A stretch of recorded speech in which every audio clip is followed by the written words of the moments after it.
The game starts with the protagonist playing a mobile romance game called MiSide. It features a girl named Mita, who is your virtual girlfriend! Technology has advanced so far that they finally made it so a girl would talk to me. The actual game that the protagonist plays features riveting gameplay such as cooking and gifting. With such revolutionary gameplay, I can definitely see why the protagonist played this game for 36 days straight. That's not healthy. That's not healthy at all. That's like what people playing Genshin Impact would put on how many hours they've played. On the 37th day, something different happened. Mita invited the protagonist to her home. A person who has spent 36 days straight playing a mobile game is being invited to someone's house? I reckon that is the real horror aspect of this game. Like, Jesus, just imagine the smell. The protagonist then wakes up in the apartment in the game, shared with Mita, who turns out to be a sentient AI. Mita's behavior shifts between being an affectionate girlfriend type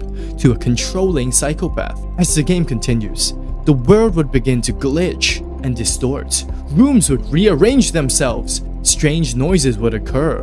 You'd find weird cartridges with people's names on them, suggesting that Mita has trapped other people in cartridges. Listen, if Mita was able to compress a whole ass human being into a 5 MB game cartridge, then I reckon game devs can probably compress their games so that they're less than 100 gigs. Looking at you, D2, we are introduced to many other types of Mitas, like regular Mita, chibi Mita, short-haired Mita, and ugly Mita. Ugly Mita. That's a little messed up. That's like calling an overweight Mita whale Mita, or calling a Mita without arms or legs chicken McNugget Mita. That's fucked up. More importantly, there is a Mita called Crazy Mita, who is an unstable version of the regular Mita that cannot be reset even with the help of Rajid from Microsoft Tech Support. To escape this Mita, the protagonist must reach a core central system that could potentially reset Crazy Mita and free the protagonist from the game. There are 3 main endings, the true/bad ending. This is where the protagonist reaches the core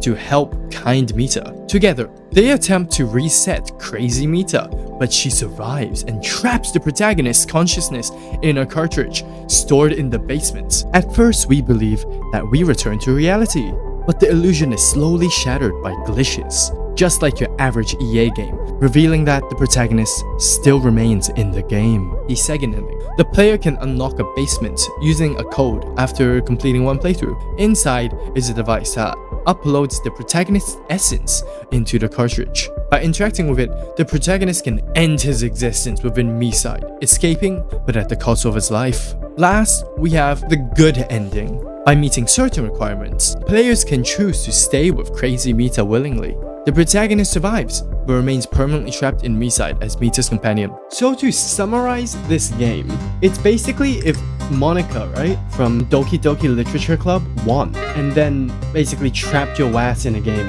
You know what? Now, don't call me insane, but that doesn't sound half bad. You know what? I wouldn't mind that a bit. Why does that sound so freaky? What's wrong with me? I'm just saying, if I was the protagonist in MiSide, half the game would not have even happened. We would have skipped directly to ending 3 instantly.